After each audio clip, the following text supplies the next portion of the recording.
Hey guys, welcome back to my channel. So in another video, so गिबियावनो गासैबो खुलुमनाय जाग्रोबाय। Video सिडिथ' गोबां गोबाव जाबायमोन आरोना बेबायदि होयिया। मोनसे गोनांथार माने जेनेबा बिराद मोनसे दुखुनांथाव जाथाय जानानै दोङो। बेनि थाखाय आं भिडिअखौ लाबोनो गोनां जाबाय।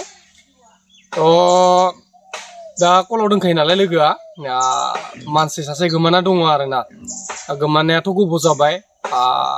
दा बेखौ मोनाखै। दा नोंथांमोना मबाफोर नुदोंबाथाय आं फट' होना होगोन आरोना। नोंथांमोना मबाफोर नुदोंबाथाय बे नाम्बार होना दोनगोन। बे नाम्बाराव कल खालामनानै माने बुंहर आरोना। बे मानसिया गोमानानै दङ। जायनि फट' होना दोनदोंना बे मानसिया गोमानानै दङ। नोंथांमोना मबाफोर नुसुन्दोबा माने मबाफोर थांना दोङोबा सोरनावबाफोर माने जेनेबा कल खालामनानै बुंहर आरोना। माने न'निफोरा गोबां माने दुखुथिया माने माबा जाना दोङो। बहा थाखो सोरबा फुथारखो ना सोरबाफोर माबा खामखो माने बहुत माने रिक्सनि नालाय मानसि सासे गोमाना थाबा नङा होमबा? बेबायदि ओमफ्राय माला गोमादों होनदोंमोन बागि? 14 तारिखावनो गोमादोंनो। इनिफ्राय जायगाया मा जायगामोन? जायगाया ओरै तामुलपुरथिं साइडथिंजाय बगाजुलि। बगाजुलि गामिया। बगाजुलि आरोना। ओमफ्राय मानसिया बबेनिमोन डाइरेक्ट? मानसियाथ' डाइरेक्ट जोंहानिनो बिमानैनि फिसाजो जायोमोन जानाया। जोंहा खांनो लाखिनायमोन। खांनो लाखिनायमोन आरोना। खांनो लाखिनायनिफ्राय जोंहा फरायनो दोनहरनायमोन हस्टेलाव। आरो नायनायबो गथ'फोरखौबो नायनायबो जाथों होननानै दोनहरनायमोन आरो हस्टेलाव। आच्छा। बेनिफ्राय मानसियाथ' जेबो देलायफेरा बारा देलाया माया बिदिनो जानानै दंमोन आरो। ओमफ्राय दा बोसोरब्रै बोसोरबासो जाबाय, 6-7 बोसोर जाबाय आरो। हस्टेलाव थानाया? हस्टेलाव थानाया। ओमफ्राय दा बेनिफ्राय दा अकस्मात जानानै थांबाय आरो। दाथ' मिथियाखै नङा होमबा? दा बिनि मेन न'आ जेनेबा अबेयावमोन? नोंसोर बेजों थानायावनो ना? बिनि न'आथ' मेनाथ' दा गोदाव सोरावसो। बिनि बिमानैया बेलेग हौवा लानानै खारबाय। आच्छा। बिनि फंबाय सासे दंमोन। आच्छा। बे बुहुमाव गैला, गोमालांबाय। आच्छा। ओरैनो जेनेबा गोसोथोनायफोर दङमोन नामा बागि? गोसोथोनायथ' गैयामोन बागि। गोसोथोनाय गैया। जेबो फन माने रायलायनाया खम आरोना, रायलायखाया न'खरनिजों मालाबा समाव रायलायो बेल'खामोन आरो। एसेग्राब जायगाबो बेरायजोबखायामोन। ओमफ्राय गोमानाया खैदिनसो जाखो होनना बुङो? सप्तासे बारबाय। 14 तारिखाव नालाय, दाथ' 22 तारिख जाबाय। सप्तासे बारबाय गोमानाया आरोना लोगोफोर। सप्तासे बारबाय सोरबाफोर नुसुन्दोबाथाय बागि नों मा बुंनो सानो जेनेबा माबाफोरखौ जेनेबा मानसिफोरखौ? बेखौनो बुंनो सानो बेखौ जाय मानसियानो नुनानै फन खालामगोन मोजाङै आंनि गोसोनिफ्राय माने हामग्लायनाय मोजां बावहरगोन आरोना। आच्छा। फन हरनानै खोन्थाहरनो हायोबा। आच्छा।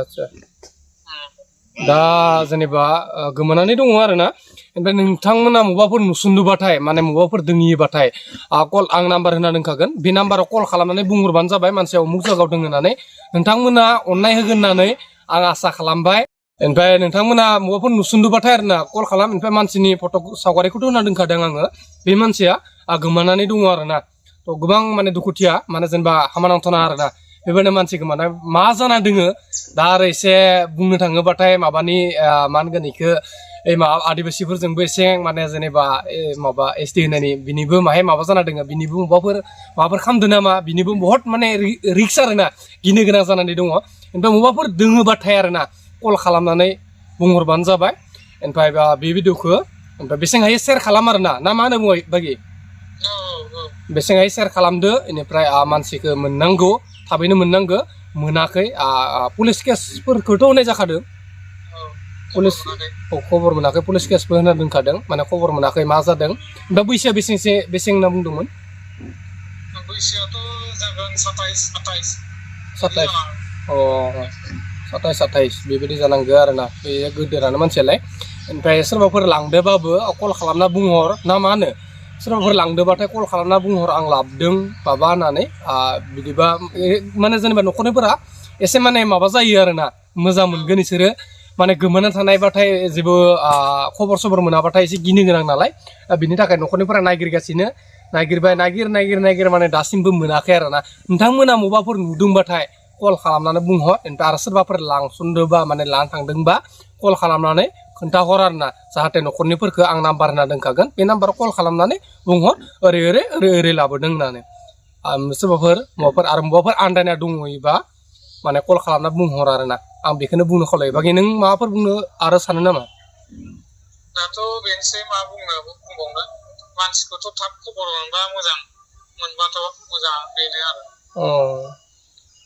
बेनोसै भिडिअखौबो बांद्राय गोलाव खालामबाय थालिया जाहाथे सोरबाफोर नुसुन्दोबाथाय बेखिना माबायावनो जेनेबा बेखिना सुंद'यै भिडिअआवनो सोरबाफोर माने बे भिडिअखौ नायनानै नुदोंबा आरो भिडिअखौ जेसें हायो एसें शेयार खालामदो माने जाहाथे बे मानसिखौ मोननांगोन ना बे मानसिखौ मोननांगोन आरो बे भिडिअल'सो नङा निउस चेनेलावबो बे भिडिअखौ एगारनाय जागोन आं माने नि लोगोखौ नाम्बारखौ हरना दोनखागोन आं बे कल खालामनानै रायज्लायना लादोंसै नोङो नङा होमबा बे भिडिअखौ बेसेबां शेयार खालामदों आरो ना जाहाथे मोननांगौ मानसिखौ थाबैनो दिनै नङाबा गाबोन समनिनि गेजेरावनो आरो ना बे भिडिअखौ दा आपल'ड खालामखागोन आं बे नाम्बारा नाम्बाराव कल खालामहर बेनिफ्राय बे मानसिया बेनो मोजां नायना ला सावगारिखौ मोजाङै जुम खालामनानै दिनैनि थाखाय बाय बाय थाबैनो लोगो मोनगोन गोदान नेक्स्ट टपिकनि सायाव लाभ इउ अल बाय बाय